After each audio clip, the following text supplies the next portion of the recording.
última sesión de esta mañana.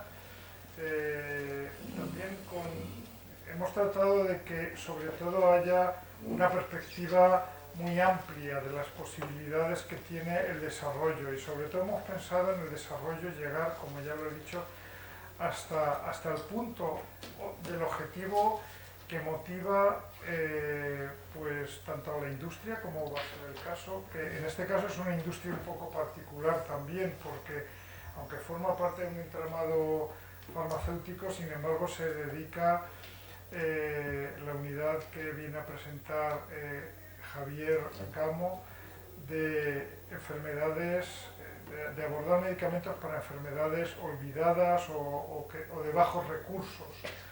Entonces, el objetivo, por tanto, en este caso es llegar a un medicamento que se pueda llevar a países donde esa enfermedad es prevalente y donde hay unas dificultades realmente de obtener esos medicamentos de enfermedades que además son, a diferencia de las raras que nos ha contado José Carlos, son muy frecuentes. Entonces tenemos a Javier Gamo, que lleva, pues, no sé, más de 25 años trabajando en esta unidad de fármacos para salud global, sobre todo enfermedades parasitarias e infecciosas de zonas en desarrollo, y nos va a dar la perspectiva que tiene esa industria en el desarrollo, en los proyectos que llevan a completar un pipeline de desarrollo farmacológico hasta el final. Pues adelante, Javier. Pues muchas gracias, Chema. Muchas gracias, Jesús. La verdad es que es una gozada volver a estar así cara a cara dando una charla. Creo que como mis colegas anteriores, yo creo que es la primera charla post-pandemia que damos de forma presencial. Entonces, vamos, muchas gracias por haber conseguido que esto fuera presencial y, por supuesto, gracias por invitarnos. Y además, también felicitarles por el buen gusto al escoger el orden de los ponentes. Yo creo que tienen buenos aprendizajes de las bodas de Canaán, donde los invitados se rebelaron contra el organizador, le tacharon de tacaño porque puso el buen vino al final y dijo, claro, cuando estamos sedientos y demás ponéis el mal vino y dejáis el buen vino para el final. Aquí han sido inteligentes, han puesto el buen vino al principio y a mí me han dejado pues para el final, y justamente me interpongo además entre vosotros y la comida, con lo cual intentaremos que esto sea breve. ¿Qué es lo que pretendo con esta charla? O sea, lo primero es darnos a conocer, o sea, quién somos, dónde estamos, de alguna manera qué es lo que hacemos y cómo lo hacemos, es decir, el modelo de negocio que llevamos para trabajar en estas enfermedades, darnos unas pinceladas de cuál es el foco de nuestra investigación, en qué estamos trabajando, y al final de la charla, y dependiendo del tiempo que tengamos, sí me gustaría hacer énfasis y daros algunos ejemplos, especialmente de malaria, porque es pues, el campo donde más he trabajado, de cuestiones más en el terreno, más experimentales, de qué es lo que tenemos que hacer en el laboratorio para conseguir estos fármacos. Por supuesto, como ha dicho Miguel, si tenéis cualquier duda en cualquier momento, me podéis interrumpir, y si no, podemos discutir al final si tenéis alguna pregunta. Es decir, ¿quién somos? Estas son las instalaciones de GSK en Tres Cantos. Son unas instalaciones un tanto anómalas, porque ese es nuestro centro de investigación. Normalmente las grandes farmacéuticas tienen los centros de investigación en campus que están totalmente aparte, la central, las oficinas están en otro lado. Aquí estamos todos juntos. Aquí está el departamento de marketing, el departamento de recursos humanos, el departamento médico y nuestro edificio de investigación, que es este que veis, que se llama DDW, por Diseases of the Developing World. El edificio tiene dos plantas. La primera planta está dedicada principalmente a química, a biología. La segunda planta está dedicada principalmente a química. Somos alrededor de 170 investigadores en total, aunque en estos tiempos dar números con exactitud es un poco arriesgado. Y dentro tenemos instalaciones para llevar a cabo todos los procesos del descubrimiento y desarrollo de medicinas, desde lo que es la identificación de la diana hasta la prueba de concepto.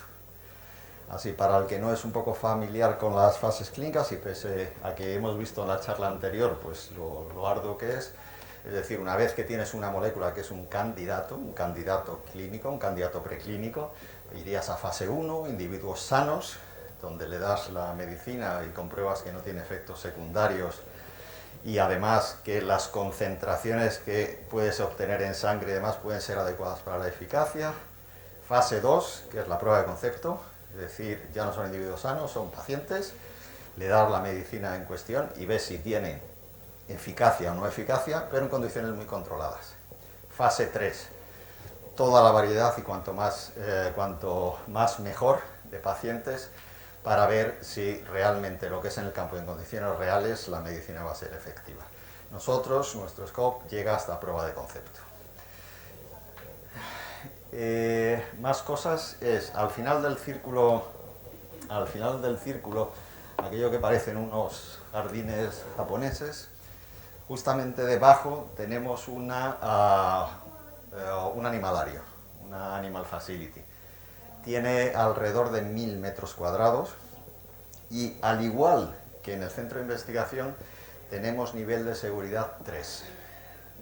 Para que quede claro, laboratorios de bioseguridad, los más comunes son bioseguridad tipo 2, bioseguridad tipo 3, bioseguridad tipo 4, que te autoriza y te permite trabajar con distintos patógenos.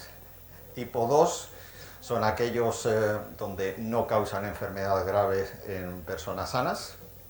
Tipo 3 son aquellos patógenos que causan enfermedad grave en personas sanas, pero existe una manera de prevenir o un medicamento adecuado. Tipo 4, mal asunto, enfermedad grave y no existe manera de prevenir, ni además existe un tratamiento adecuado. Nosotros tenemos dentro del edificio principal nivel de contención 3 para trabajar con organismos de tipo 3, y todo lo que es el animalario, la Animal Facility, todo está dentro de un nivel de contención también tipo 3, con lo cual podemos tener modelos animales para poder ser infectados con organismos de tipo 3. Esta es la disposición de nuestras unidades, de todo lo que es el centro que os he explicado. Está la Global Health Pharma Research Unit, que es donde yo pertenezco, que son las personas que tienen la expertise en determinadas enfermedades. Principalmente lo que tenemos ahí pues son biología molecular, tenemos bioquímica, parasitología, gente experta en microbiología. Tenemos el Lab and Animal Facilities, que son básicamente el animalario. El departamento de química médica, todos los compuestos lo tienen que hacer, se tienen que sintetizar y los tiene que hacer un químico. Y el departamento de farmacocinética, DMPK. Y después trabajamos en total cohesión con una entidad virtual que es el Open Lab Foundation, Tres Cantos Open Lab Foundation, que os diré unas palabras más sobre este modelo. ¿Cuál es el modelo en el que trabajamos para poder trabajar en este tipo de enfermedades? La palabra clave con la que trabajamos es la de Open Innovation.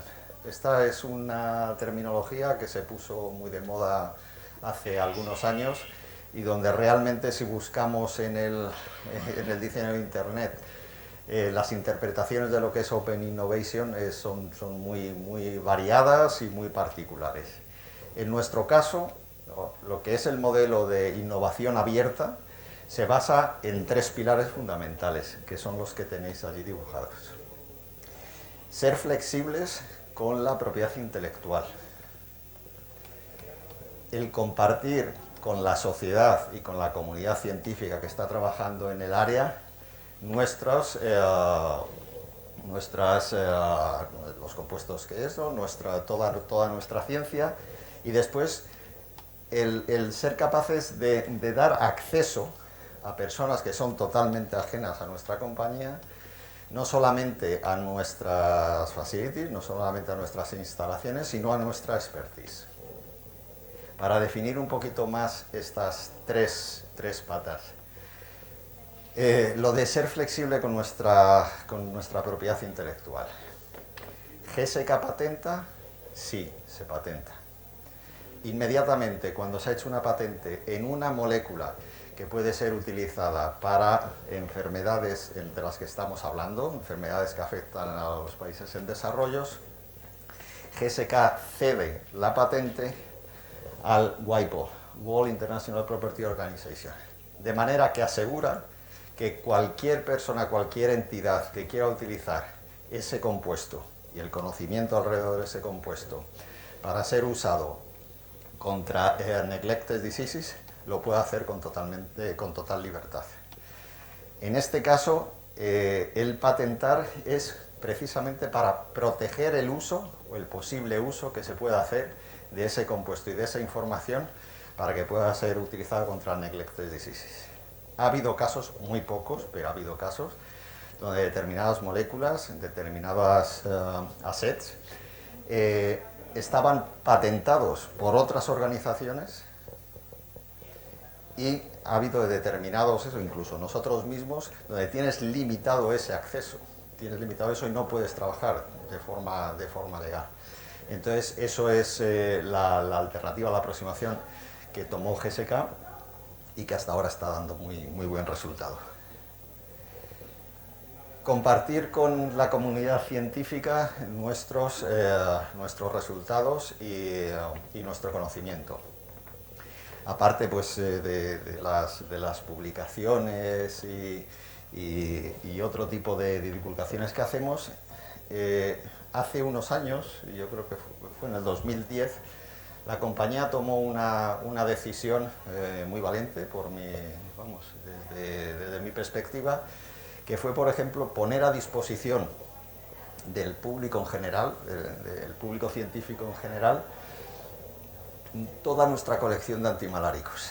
Para que os hagáis una idea, y yo estuve muy implicado en esa investigación. De hecho, soy el primer autor del Nature donde se publicó. Fuimos capaces de hacer el screening, de buscar entre la colección de 2 millones de compuestos de GSK todas las moléculas que tuvieran actividad contra Plasmodium falciparum, que es el parásito de la malaria. Encontramos 13.533 y se publicaron 13.533. Es decir, así es. Y no solamente es la publicación, publicamos las moléculas y publicamos toda la información de todo el conocimiento de propiedades antimaláricas que tenían esas moléculas. Y no solamente se hizo eso, sino que suministramos muestras, es decir, si alguien ve ese compuesto, le interesa y lo pide, se lo mandamos para que haga las investigaciones o lo utilice como quiera para su proyecto antimalárico. Posteriormente, tuberculosis y lo que son kinetoplástidos, es decir, con leishmania, chagas y sleeping, son las enfermedades producidas por trypanosoma, se publicaron también sets del mismo tipo y con la misma filosofía. Entonces esta es la segunda pata. Y luego la tercera pata de la que hablábamos es el Open Lab. El Open Lab es una institución que permite a científicos de cualquier otra institución, estoy hablando de otra universidad, de un instituto, incluso otra empresa, venir a nuestras instalaciones y desarrollar su proyecto. Si demuestra que su proyecto se va a beneficiar de estar en Tres Cantos, porque simplemente tenemos científicos que tienen un expertise que vendría bien para el proyecto, porque tienen acceso a nuestra colección de compuestos, porque tienen acceso a nuestras instalaciones de bioseguridad tipo 3, porque tenemos modelos de la enfermedad que les pueden ayudar y demás. Además, esta fundación es independiente a GSK. Hay un board totalmente externo, está basado en Inglaterra, donde ellos priorizan las diferentes solicitudes y admiten aquellas que son más prioritarias. Los proyectos pueden ser de cualquier tipo, tanto por enfermedad, kinetoplástidos, malaria, tuberculosis, como por disciplina. HTS, que es High Throughput Screening, porque quieren hacer un screening de compuestos, porque quieren desarrollar nuevas herramientas o porque son programas de química médica. Ahora también hemos expandido y también hay programas que están o que tienen como foco pues Shigella para enfermedades entéricas que se pueden beneficiar de este modelo. Para que os hagáis una idea, lleva alrededor de unos 10 años funcionando. Se han recibido más de 300 solicitudes y ha habido más de 80, creo que el número concreto son 82 programas que se han aceptado y que han estado trabajando con nosotros, algunos de ellos todavía están activos. Con lo cual, esto os puede dar una idea de el tipo de modelo de negocio que tiene o que tenemos en el área y que naturalmente viene facilitado por estar trabajando en el área que estamos trabajando. Es un área donde no se espera que el resultado de nuestra investigación sea un beneficio económico, por supuesto que humano sí, pero no económico. Entonces podemos trabajar con esta, digamos, mayor libertad. ¿Cuáles son nuestras mayores o principales áreas de interés? Ya os he revelado algunas, pero en esta diapositiva creo que tenéis el resumen más visual de todo lo que hacemos. El principal interés o nuestros principales áreas de interés vienen motivados por aquellas enfermedades infecciosas donde hay una clara necesidad médica. Donde hay una clara necesidad médica, no donde se vaya a conseguir beneficio. Tiene que haber una necesidad médica y además tiene que haber una ciencia detrás que permita o que sugiera, donde tengamos evidencias que podemos hacer un impacto. Hay algún tipo de enfermedades infecciosas donde hay mucho desconocimiento todavía y el impacto que se podría hacer pues es mucho menor. Eso supondría que se desprioriza frente a otras. Las principales áreas de actuación, tuberculosis, los números están ahí, es decir, hay un montón de muertos al año. En el caso de malaria, la malaria nos lleva acompañando desde hace muchísimos años y sigue habiendo un nivel inaceptable de mortalidad. Y después las enfermedades de kinetoplástidos que os comentaba. Todo eso, en el círculo central, lo veis, se hace en conjunción en determinados proyectos con el Tres Cantos Open Lab.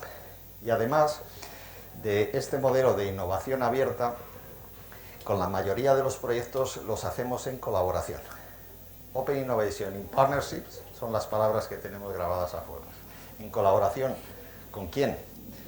Pues con entidades que tienen enfocados todos sus esfuerzos en estas enfermedades. Por ejemplo, la TB Alliance, donde su foco es tuberculosis, la MMV, Medicines for Malaria Venture, su foco es malaria, DNDi, que trabaja con Neglected Diseases y nos ayuda con los programas de kinetoplástidos. Y también tenemos apoyo de entidades o agencias que nos financian, como son la Fundación Gates y el Wellcome Trust. Entonces eso ha sido el foco y llevamos trabajando así más de 20 años. La sociedad evoluciona, el mundo evoluciona y ahora mismo estamos empezando a también el plantearnos el acceder con este tipo de modelo a otras enfermedades bajo la aproximación que he puesto ahí como Epidemic Preparedness, que sería principalmente el mundo de las resistencias a antimicrobianos. Hay muchos problemas ahora, sabéis, las resistencias a antibióticos y demás. COVID, no necesito decir más. Y luego otras enfermedades que cada vez se están oyendo más, que quizá debido al cambio climático, quizá debido a la migración y demás, pero cada vez es más frecuente ver que determinadas enfermedades que son transmitidas por mosquito pues se están afectando incluso aquí en territorio español.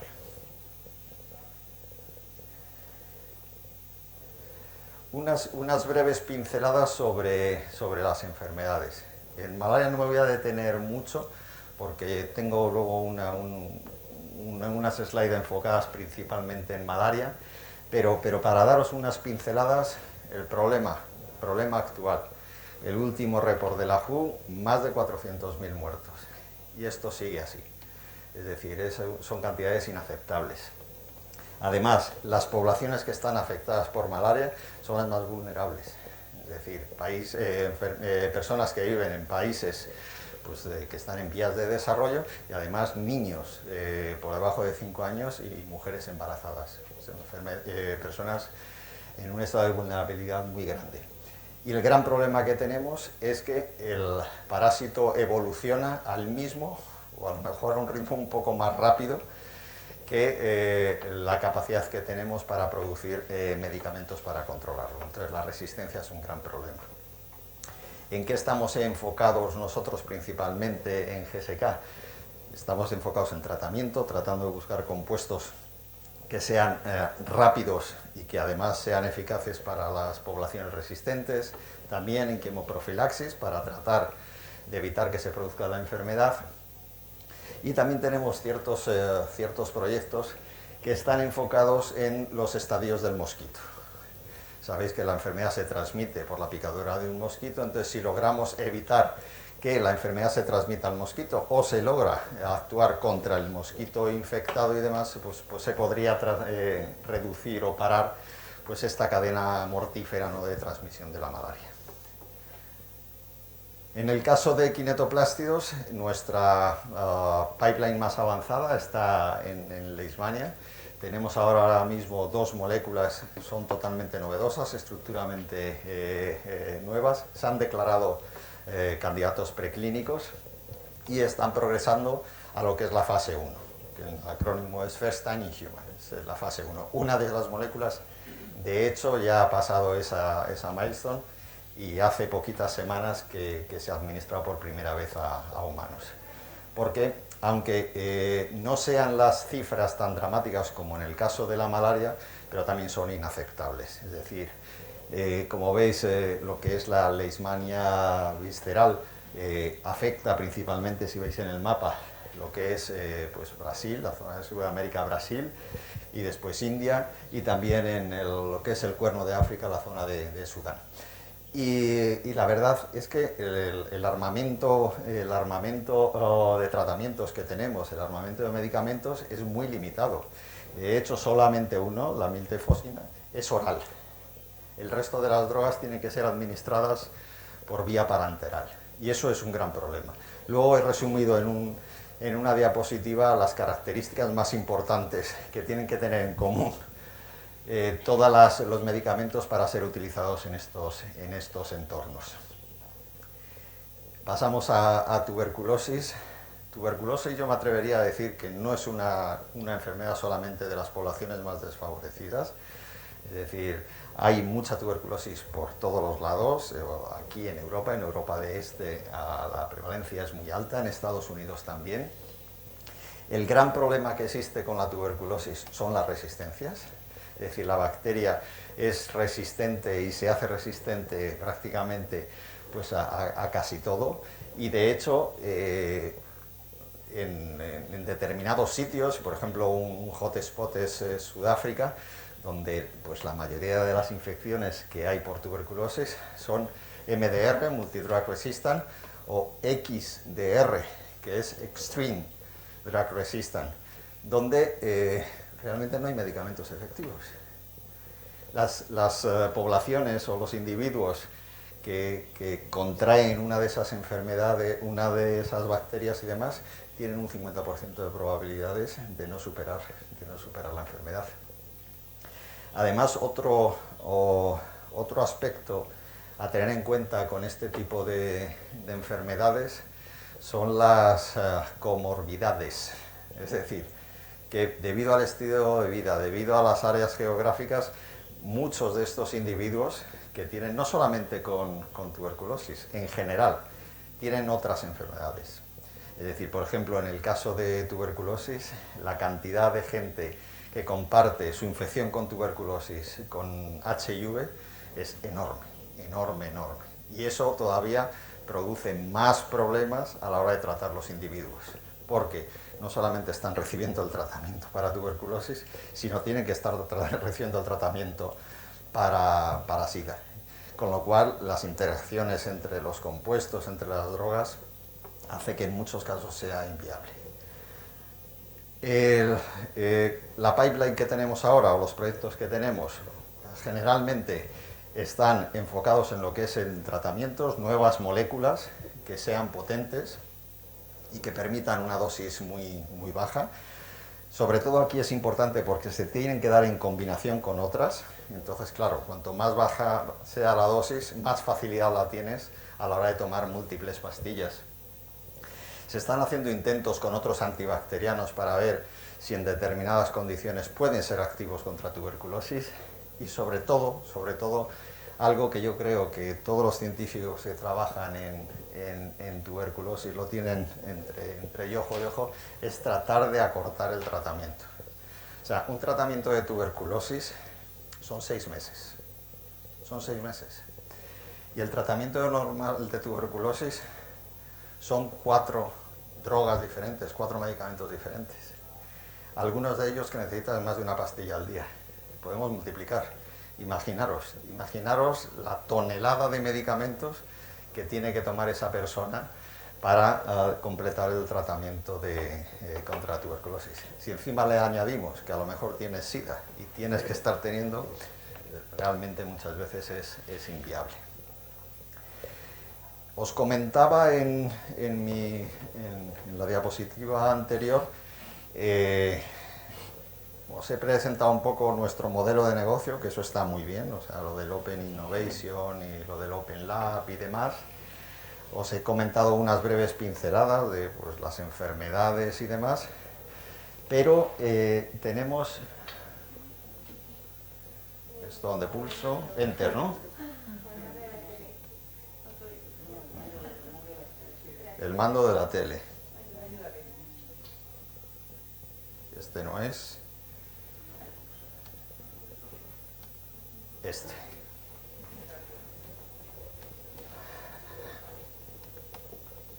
Eso es que nos tenemos que ir a comer, ¿eh?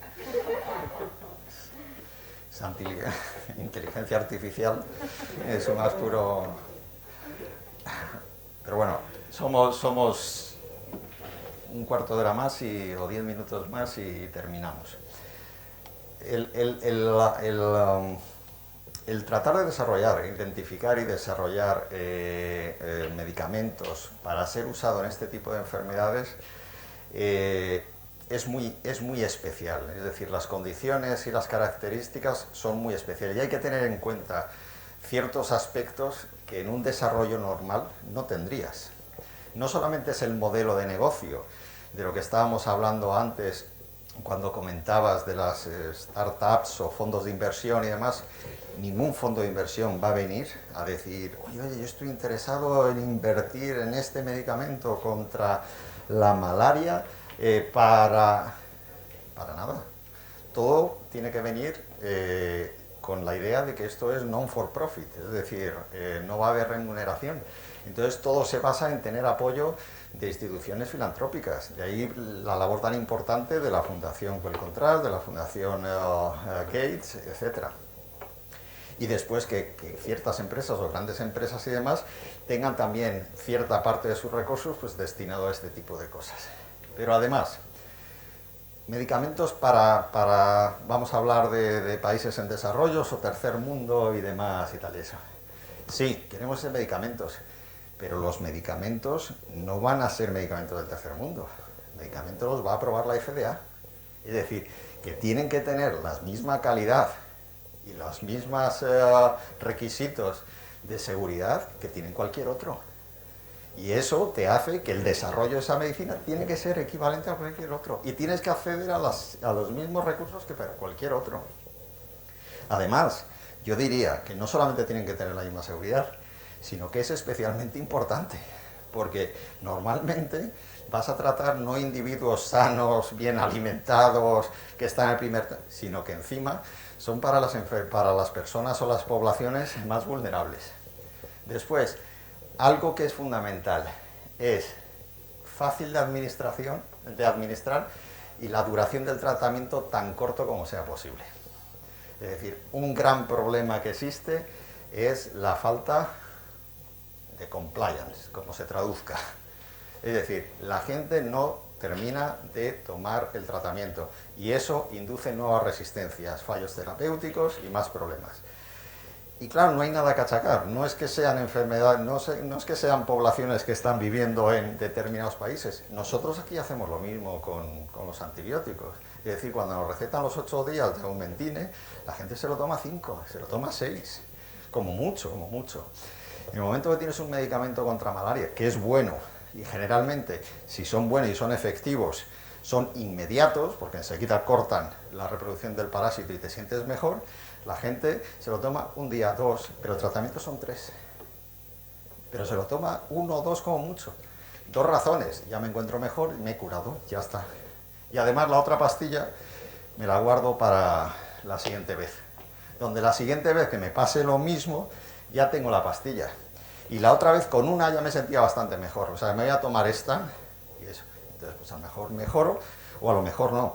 Entonces, esto es un vicio oculto de generar resistencias que es increíble.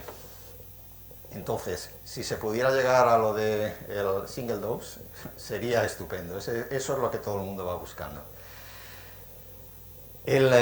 La emergencia de resistencias, por todo lo que he contado, estas son las razones y demás, pero lo cierto es que ahora en el campo, malaria, tuberculosis sobre todo y demás y tal y eso, casi diría que ya no existen cepas normales, casi todas tienen algún tipo de resistencia, casi todas tienen algún tipo de resistencia. Entonces, eso hace que tengas que todo el tiempo tratar de actualizar cuál es el mejor régimen para poder, por ejemplo, ahora mismo cloroquina ya no se da, no se da para falciparum, se estaba dando hasta ahora para otro parásito que causa la malaria, que era Plasmodium vivax, pero ahora se está dejando de recomendar porque ya empieza a haber resistencia a cloroquina. Entonces eso es un problema. Los costes de los medicamentos, eso es algo que desde el momento que haces el primer screening, identificas la primera molécula, tienes que tenerlo en cuenta. Sí, me ha venido muy bien la pregunta que ha hecho Miguel sobre el tratamiento y demás y tal y eso. 1,5 millones. Pero estoy seguro que con las nuevas tecnologías CRISPR se puede abaratar el coste y demás y tal. Lo vamos a abaratar un 20%, 25% fácilmente y demás y nos quedamos en 1.200.000. El objetivo de un investigador de malaria cuando va a desarrollar un compuesto es que cueste $1. $1.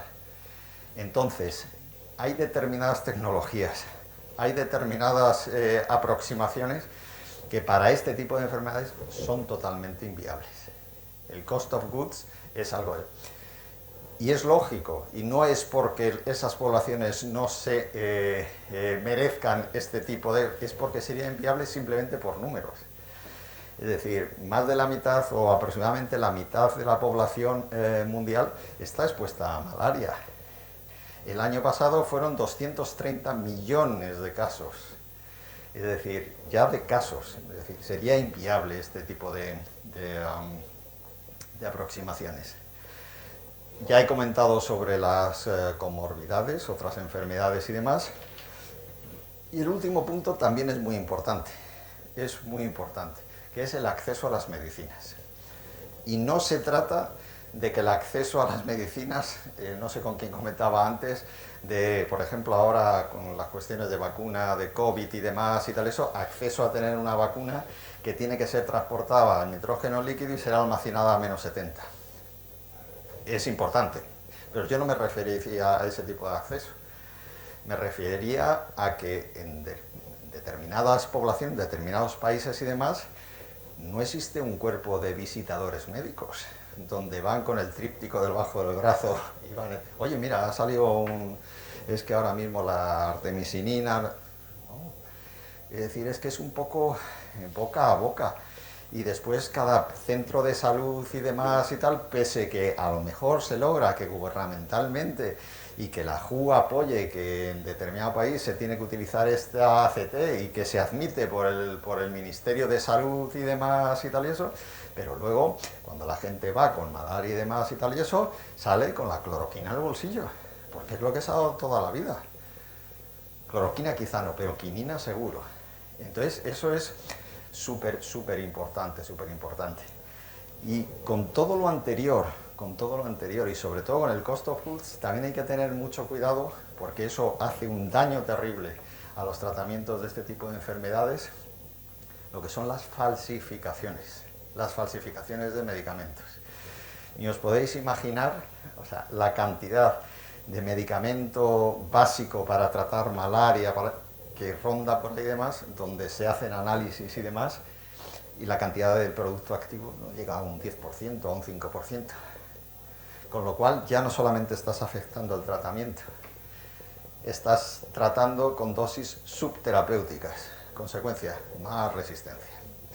Con lo cual, bueno, espero haberos intuido un poco la importancia de todos estos aspectos. Nos vamos a ir directamente a lo que os quería decir de malaria. Os he hecho un breve resumen de lo que es la malaria, el tiempo que lleva con nosotros.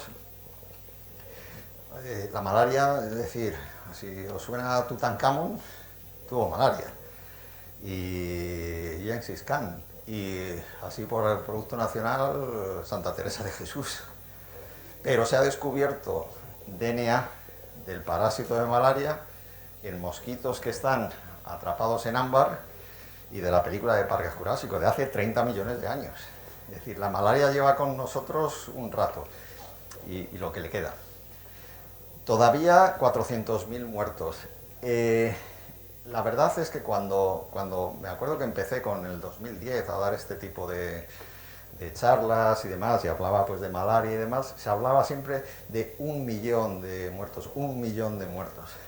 Y al año siguiente veías y decías, bueno, es 1 millón, lo voy a cambiar porque ya son 900.000. Y venía el report de la WHO, 800.000, 700.000. Ha sido maravilloso, maravilloso cómo tenías que cambiar todo. Se pasó del 500.000 hasta el 2014-2015, 400.000, 400.000, 420.000, 423.000. O sea, la cosa se ha parado ahí. Entonces, ¿por qué? Diversas causas, resistencias a insecticidas, sobre todo el tratamiento del mosquito, y que además muchos de los tratamientos que estamos utilizando para malaria, ahora los parásitos son resistentes, entonces se pierde la herramienta de control. Entonces esto es simplemente para poner un punto ahí donde quien creía que la malaria estaba vencida y que ya nos habíamos hecho con ella está totalmente equivocado. Todavía hay mucho que rascar y demás, y más esfuerzos que se necesitan. Os he comentado que las poblaciones más vulnerables pues son chicos, niños de menos de 5 años, mujeres embarazadas, y además simplemente definir que la malaria es bastante compleja en sí, porque no solamente hay una especie de parásito que transmite la malaria, hay 5 especies de parásitos de Plasmodium que transmite la malaria. Hace unos años solo había 4, es decir, aquí la transmisión zoonótica, el salto zoonótico existe, pero vamos, las más importantes son Plasmodium falciparum, que prácticamente es el responsable del 100% de las muertes, y Plasmodium vivax, donde produce una malaria pues más suave y demás, pero con el problema de que deja hipnozoitos en el hígado y te produce recrudescencias continuas. Después de un montón de años de investigación en el campo y una larga trayectoria, lo que se refiere a nuestra empresa y demás, ¿cuál ha sido cuál ha sido el delivery, ¿no? ¿Qué es lo que se ha producido? Un aspecto que no he comentado, porque no quería que sea el foco de la manera, pero si queréis lo comentamos después, que es la vacuna. La vacuna RTSS. Es la primera vacuna de malaria que ha sido aprobada por una agencia regulatoria, por la EMA, por la Agencia de Medicamento Europea, y que está ahora mismo en fase de implementación en Ghana, Kenia y Malawi. Y con el compromiso por parte de la empresa de GSK de donar 10 millones de dosis, no solamente para esa fase de implementación, sino para los primeros pasos de utilización.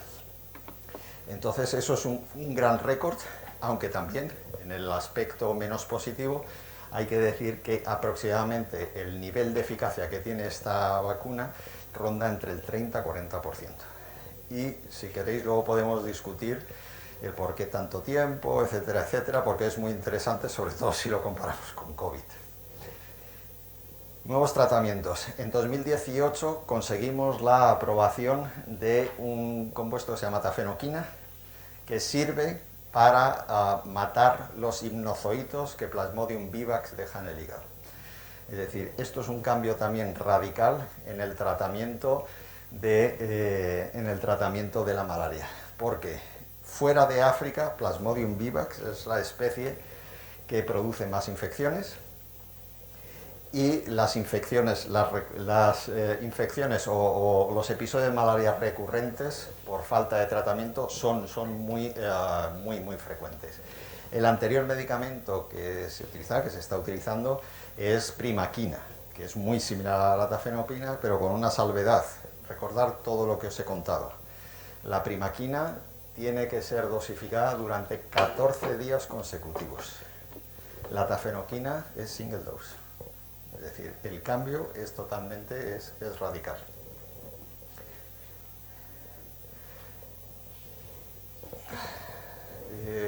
Más 5, 10 minutos más. Os voy a dar unas pinceladas de unas cuestiones. Me gustaría terminar esto con unas cuestiones un poco más, iba a decir técnicas, pero son experimentales, para que veáis pues, qué se hace en el laboratorio. Esto simplemente ilustra pues, el ciclo de Plasmodium, donde si veis al principio se transmite a hombre, va al hígado, coloniza el hígado sin ningún tipo de síntoma. Algunos de ellos se pueden quedar con hipnozoitos si eres vivax y demás, pero luego pasas a sangre, que es la zona roja. Esos ciclos en sangre donde el parásito reproduce realmente es la zona sintomática de la malaria, donde se producen los síntomas, la fiebre, los escalofríos y si la malaria progresa, incluso la muerte del individuo.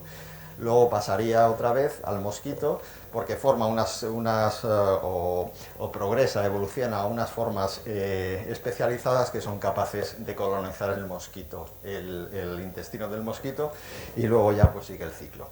Entonces, bueno, estamos interesados, lo voy a pasar rápidamente, en todos los estadios. Pero, ¿eso cómo se hace? ¿Cómo se hace en el laboratorio?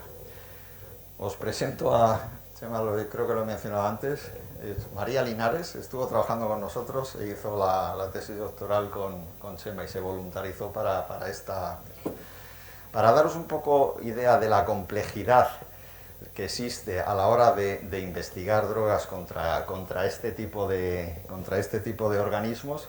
Es decir, lo primero es que el medio de cultivo es sangre humana, es sangre fresca humana, es la sangre que se utiliza para las transfusiones. Es decir, que aquí ya empezamos con unas condiciones o condicionamientos éticos. Tienes que conseguir esa sangre que podría ser utilizada para una transfusión. Afortunadamente, es decir, existen bancos de sangre, colaboradores con nosotros, donde saben que determinado producto, porque es sangre A, B positivo, pues que va a caducar, que no se va a utilizar y demás, y la podemos utilizar nosotros. Es decir, se utiliza como esa es la base de todo el cultivo. Los parásitos se pueden cultivar ahí, pero daros cuenta, 5 especies de parásitos. El único en el que se ha conseguido un cultivo continuo, es decir, que lo puedes tener en el laboratorio, es Plasmodium falciparum. El resto de los parásitos, Malaria, Ovale, Noblexi y Vivax no se pueden cultivar en el laboratorio. Y si no lo puedes cultivar en el laboratorio, no puedes hacer experimentos. Y si no puedes hacer experimentos, no puedes desarrollar drogas específicas. Entonces confías en que las que desarrolles para Plasmodium falciparum puedan valer para Plasmodium vivax. Pero bueno, difícil porque el material es difícil de conseguir. Todo esto hay que hacer en condiciones de bioseguridad 3. Recordar que es un patógeno que aunque existe tratamiento, pero puede provocar una enfermedad grave. Y además tienes que alimentar continuamente los parásitos. Esto no es una cosa que dices los cultivo y la semana que viene vuelvo, no, es diariamente. No obstante, se pueden cultivar y se pueden hacer ensayos para buscar medicamentos. Ahora ya no se utilizan tubos de ensayo, se utilizan placas microtiter. Esta es una placa microtiter tipo de 384 pocillos.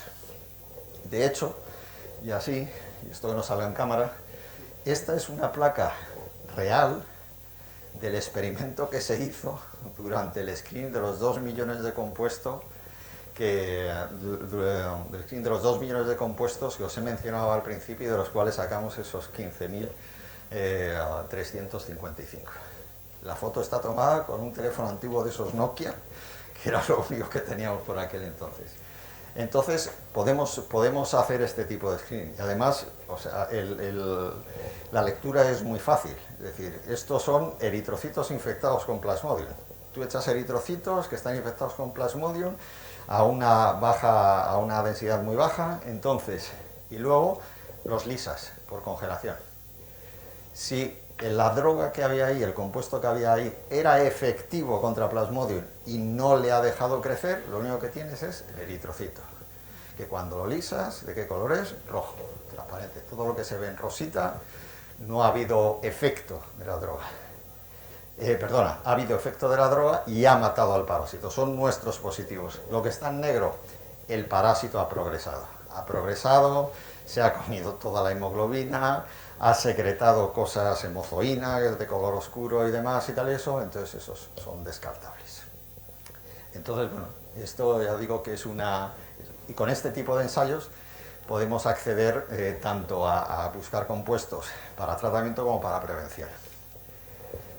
Una de las cosas que no he mencionado, pero que sí tenemos también en nuestras instalaciones y también dentro de ese nivel de contención de Biosafety Level 3, es un insectario.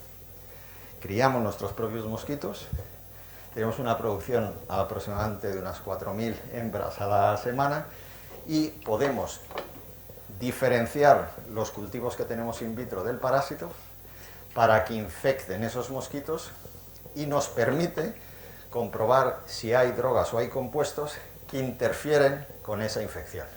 Es decir, en un ensayo que se llama SMFA, Standard Membrane Feeding Assay, a la izquierda veis aquí los mosquitos que se están alimentando de un pequeño botón que tenemos ahí de sangre infectada con parásitos donde hemos echado un poquito de compuesto. Se dejan a los mosquitos alimentarse y luego al cabo de aproximadamente 10 días, 12 días, se decapitan, se diseccionan y se ven si hay formas del parásito en el intestino del mosquito o no, que se llaman ocistos. Si no lo hay, el compuesto ha funcionado. Puedes tener ahí un transmission blocking agent. Si no ha funcionado, pues nada. No solamente eso, sino que nos permite el producir esporozoitos, es decir, si seguimos y en vez de diseccionar el mosquito lo dejamos madurar completamente, al final en las glándulas salivares del mosquito están las formas del parásito que están listas para cuando el mosquito se alimente de una persona, el transmitir el mosquito y que empiece otra vez el ciclo.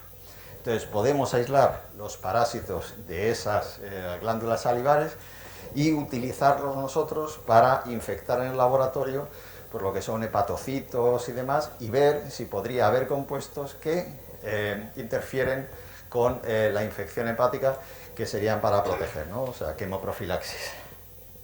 También lo podemos hacer in vivo y os muestro esta slide y terminamos simplemente para daros idea de lo que del trabajo que cuesta y lo laborioso que es este tipo de experimento.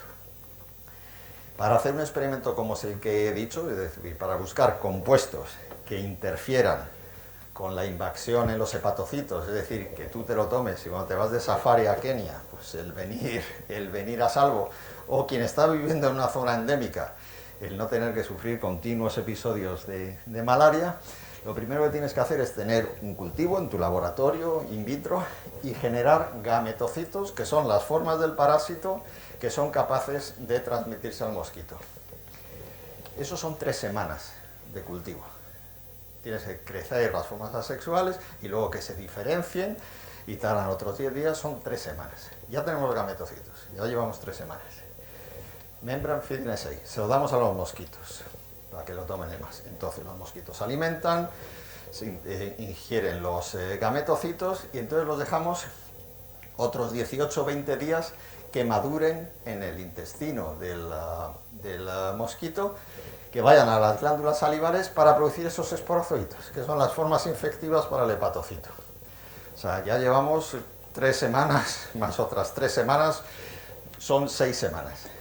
Luego tenemos una placa donde tenemos hepatocitos primarios que hemos comprado de forma comercial, tenemos compuestos que podemos depositar en la placa y demás, añadimos los esporozoitos a los hepatocitos primarios y demás, y luego esperamos otra semana para ver si se producen focos de infección en los hepatocitos o no se producen focos de infección en los hepatocitos.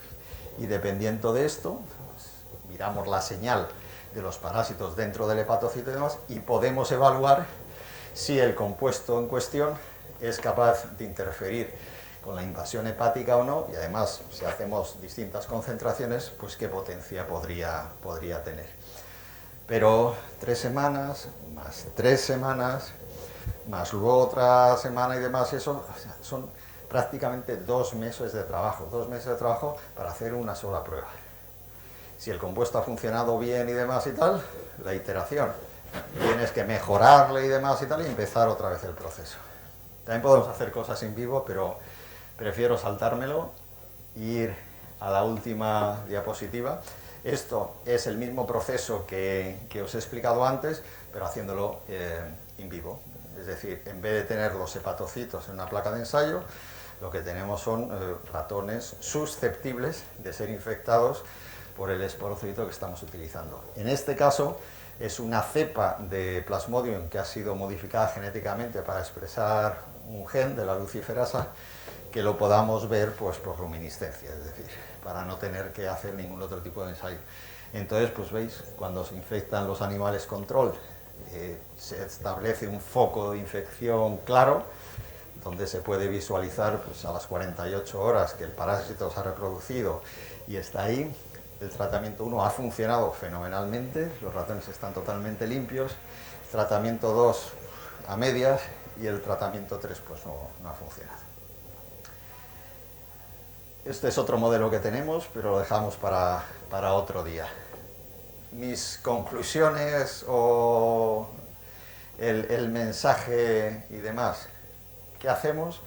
Que estamos enfocados, la división que tenemos está enfocado pues, en luchar contra enfermedades infecciosas, que yo diría que son las que afectan a las poblaciones más vulnerables, que el trabajar con la aproximación de Open Innovation y en partnership es fundamental, y yo diría no solamente fundamental, sino crítica y la única forma de trabajar así. Que somos muy afortunados porque nosotros en el centro que tenemos en Tres Cantos tenemos unas plataformas tanto in vitro como in vivo que nos permiten el descubrimiento y el desarrollo o empezar el desarrollo de este tipo de moléculas y que mirado todo en conjunto es difícil luchar contra este tipo de enfermedades por todo lo que he mencionado, pero trabajando con esa aproximación abierta, utilizando las estrategias adecuadas y las herramientas adecuadas, es algo que quizá pronunciar la palabra erradicación es muy fuerte, pero por lo menos controlarlas seguro que sí. Y se acabó. Muy bien.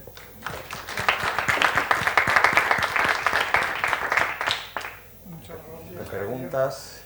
¿Por porque, bueno, habéis visto que la perspectiva, digamos, de un tipo de iniciativas desde la industria farmacéutica que además genera, bueno, yo he visitado en varias ocasiones las instalaciones que tienen y realmente son espectaculares. Y hay un dato muy importante, que la calidad de los datos que se generan son excelentes, pero es que además deben serlo para poder llegar a desarrollar algo como la tafenoquina, que ha sido un avance muy importante porque, no lo ha comentado Javier, pero la primaquina no se puede dar a un 20% aproximadamente de la población porque tiene déficit de G6PD y produce hemólisis la primaquina en ellos, con lo cual, digamos, habría un reservorio en estas personas que padecen, con lo cual este tipo de avances, además proporcionados desde la industria, yo creo que son esenciales en combatir enfermedades que además nos afectan relativamente, excepto cuando viajamos como turistas. Entonces, no sé si tenéis alguna pregunta. ¿Sí? Yo te quería preguntar sobre el tema, una vez que tú encuentras una molécula maravillosa que funciona, bueno, single dose o no, es plausible que llegue a todas estas personas que lo necesiten. Es decir, dos componentes en tu pregunta quizá. O sea, primero, encontramos esa molécula que es single dose y demás y tal, y que se ha hecho una prueba de concepto, pero hay que desarrollarla. O sea, eso es lo primero y demás y tal. Y luego lo que comentábamos del acceso. El desarrollo solamente es posible en colaboración con instituciones especializadas y agencias como las que he mencionado, por dos razones. Una, hace mucha falta músculo económico, y eso es común como con cualquier otro medicamento que hay que desarrollar, y recordar que solamente desde el punto de vista de la filantropía realmente podemos tener una base buena aquí. Y luego lo segundo, cuando se hacen estas pruebas de concepto, cuando se quiere hacer las fases 3 y demás, solamente se pueden hacer en los países endémicos, donde generalmente las grandes compañías y demás no tienen infraestructura. Entonces, solamente este tipo de instituciones o de asociaciones que están especializadas, que están enfocadas en estas enfermedades, pueden tener la capacidad de desarrollarlo. Eso por una parte. Luego, se puede obtener el registro regulatorio, y tienes el registro o la aprobación por una de las agencias regulatorias grandes, la EMA, FDA y demás. Pero luego estoy de acuerdo contigo en la preocupación de que con todo el esfuerzo que se ha hecho, con todo lo que se ha invertido, luego el dar acceso a la molécula es muy difícil, pero es muy difícil no por el punto de vista del que la desarrolla o punto de vista de patente, es difícil por la infraestructura socioeconómica y de salud de los países donde existe la endemicidad, donde tienes la enfermedad. De hecho, para darte un poquito más sobre que no hay motivación política o de patente y demás y tal, es que uno, el WIPO está ahí y eso es una realidad, y dos, todos nuestros proyectos y casi todo el mundo trabaja en partnership y trabaja apoyado por estas fundaciones, Fundación Gates, Fundación Wellcome Trust. La Fundación Gates, hay una cláusula que es inviolable, que es la cláusula de acceso, que es que si se han utilizado fondos de este tipo, fondos públicos, fondos de la fundación para el desarrollo de esto, la empresa o la institución se compromete a dar acceso a esa molécula. Pero algo contra la que no se puede luchar es contra las condiciones socioeconómicas, culturales muchas veces, y la infraestructura de puntos de... O sea, me pregunto ahora qué pasará con los programas en Haití. Esta noche han matado al presidente. Seguramente la cosa estará difícil. Eso, gracias a Dios, no pasa en el primer mundo. Sí, querías. Sí, la verdad es que gusto ver este tipo de iniciativas y muy impresionante verlo, y hay un modelo que utiliza el acceso abierto a que la gente pueda trabajar. Pero uno no puede evitar preguntarse, la compañía esto que gana, o cuál es la filosofía con respecto al trabajo de la empresa y en general. Buena pregunta. y difícil de contestar. Pero toda gran compañía, o sea, las grandes compañías han tenido muy mala fama y seguro que merecida. O sea, las empresas farmacéuticas, las tabacaleras, no digamos, las grandes multinacionales, Coca-Cola y demás y tal eso. Pero creo que se aprendió un poco la lección y creo que toda gran empresa ahora tiene muy asumido algo que se llama responsabilidad corporativa. Entonces, hay una serie de programas que se benefician de esa responsabilidad corporativa, que son las que sujetan todo este tipo de iniciativas. Igual que otro tipo de iniciativas que no he comentado, de donación de medicamentos, de donación de material, etcétera, etcétera. La forma que tenemos nosotros varía mucho dependiendo de cómo es la organización, cómo es la estructura. Pero digamos que la base o el modelo más funcional que hace que esto sea posible y que no esté siempre en esto es el tener una serie de recursos blindados que son dedicados aquí y que estás fuera de las discusiones de priorización por motivo de viabilidad económica.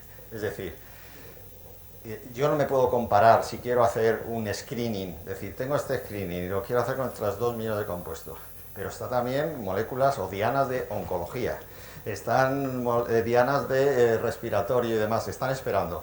¿Cómo priorizamos eso?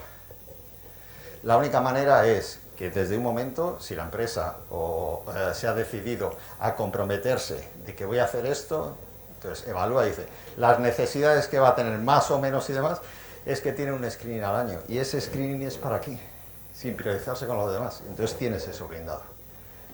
Sin embargo, la calidad que tienes que tener pues es la misma, pero tienes esto, es de la unidad, es responsabilidad social corporativa, y se aprovecha de eso.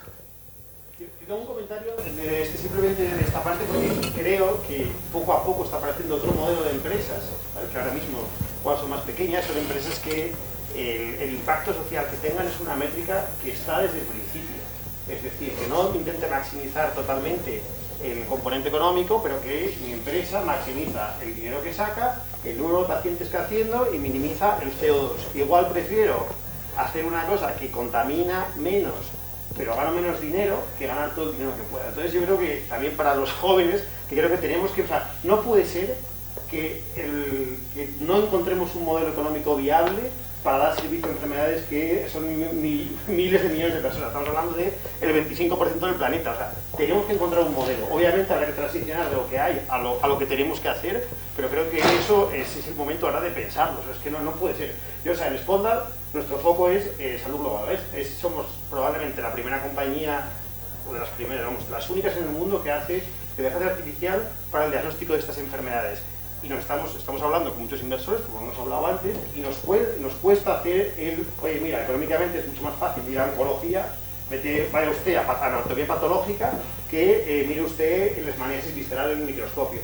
Pero hay dinero, aún así hay dinero, es simplemente encontrar modelos de negocio alternativos que igual no maximicen de esa manera que hasta ahora, como ha funcionado el sistema, ese impacto económico. Y entonces las empresas están transicionando de lo que es RSC, tengo un departamento de RSC, a que en su propio core están esos principios, ¿vale? Y eso lo estamos viendo ahora, las empresas todas quieren pintarse de innovación responsable, empresa responsable, porque en el fondo las empresas están hechas de gente y la gente quiere que pasen las cosas que tienen que pasar.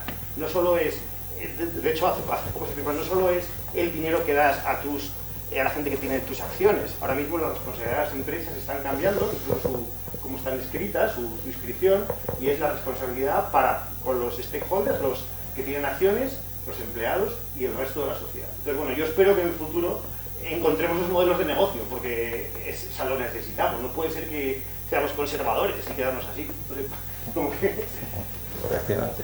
Y la transparencia para que esto se sepa es crucial, para que la gente, la presión social hacia este movimiento se mantenga y Sí, pero bueno, y si no solo presión social, yo creo que también las empresas desde dentro se están dando cuenta que pueden cambiar las cosas. Pues no, es que brindo recursos, eso es un avance, que realmente... Sí querías hacer una pregunta y luego Javier, sí. Bueno, yo era un comentario para que creo que lo he entendido. El hecho de que os centréis en compuestos químicos, en diseños químicos y no en otras aproximaciones que se podrían tratar, entiendo que tiene que ver con esta filosofía de $1 por dosis o 15 y teóricamente se están haciendo con esta filosofía de bajo coste y vosotros estáis por muy positivos también en el trabajo. Y luego quería saber también sobre estas iniciativas de New Drive, que están en marcha para eliminar mediante producción de El mosquito. Bueno, para hacer un poco, a ver un poco por un lado cómo va eso y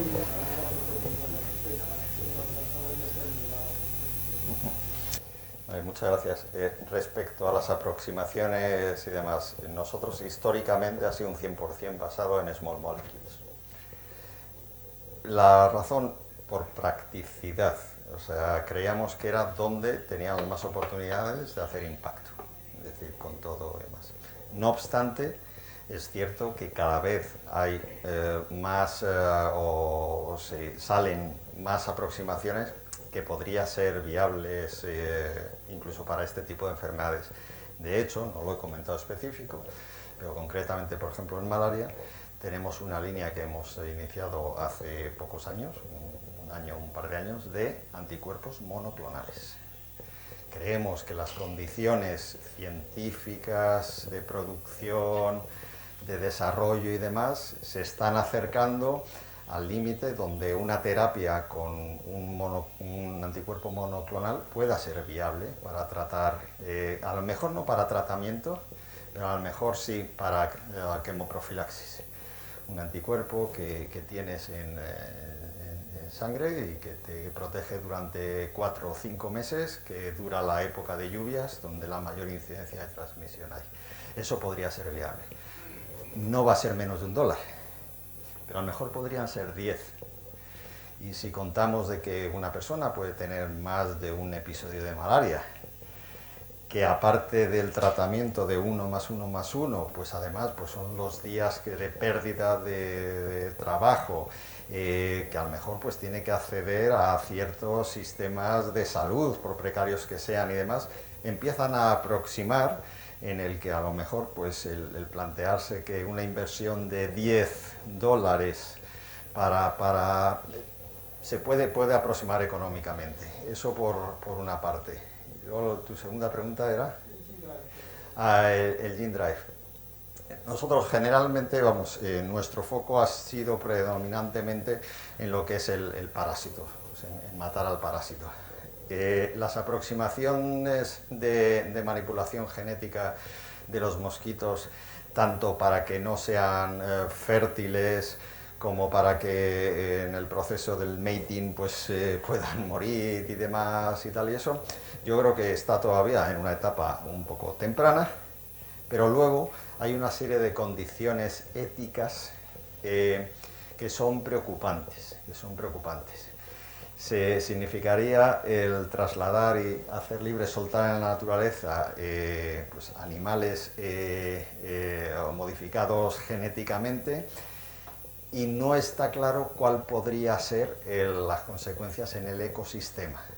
Entonces, lo fundamental en la empresa de farmacéutica, desde mi punto de vista, de las cuestiones de seguridad, safety, seguridad. Entonces esos son dos aspectos importantes que hace que no te puedas lanzar 100% a este tipo de aproximaciones. No obstante, pues la ciencia evoluciona y habrá que tenerlas en cuenta. Javier, perdona. Sí. En el modelo de Open Innovation que se dice, realmente que es la totalmente